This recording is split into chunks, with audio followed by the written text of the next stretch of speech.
একটাই বার্তা দেব, জাতি জনজাতির মিলনস্থল ত্রিপুরেশ্বরী মায়ের এই পবিত্র ভূমি, কোনোভাবে যাতে কোনো কারণে জাতি জনজাতির মধ্যে বিভেদ না সৃষ্টি হয়, কারণ তাতে আমাদের কত বড় লোকসান হয়েছে সেটা আমরা ত্রিপুরাবাসী জানি। আমাদের কাছে ইতিহাস রয়েছে। কোনো না কোনো কারণে, কোনো না কোনো রাজনৈতিক ষড়যন্ত্র বা কোনো কোনো ব্যক্তি স্বার্থ ষড়যন্ত্রের কারণে এগুলি হয়ে যায়।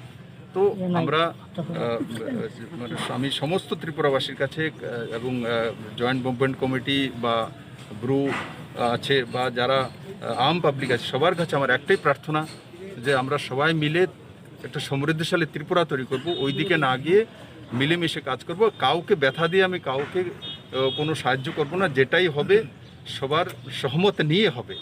সে যাদেরকে আমাদের যারা ব্রু শরণার্থী রয়েছেন তাদেরকে যেখানে সেটেলমেন্ট করা হবে, তো সেটেলমেন্ট তাদের দুই পক্ষের সঙ্গে কথা বলেই করা হচ্ছে, এমন কোনো না যে কাউকে না জানিয়ে করা হবে। তার জন্য মানুষের বোঝা উচিত সরকার কোন দিশাতে কাজ করছে। যেমন মাঝখানে একটা তুলে দিয়েছে তাদের সামনে সবাইকে কাঞ্চনপুরে সেটেলমেন্ট করা হচ্ছে। কে বলেছে কাঞ্চনপুরে সেটেলমেন্ট? কালকে সরকার বলেছে যে 6 ডিস্ট্রিক্টে তাদেরকে সেটেলমেন্ট করা হবে। তো এইভাবে অপপ্রচার করে বিভ্রান্ত করা হচ্ছে। তো সেটা আমার আপনাদের মাধ্যমে নিবেদন রাজ্যবাসীর কাছে, অপপ্রচারে যাবেন না।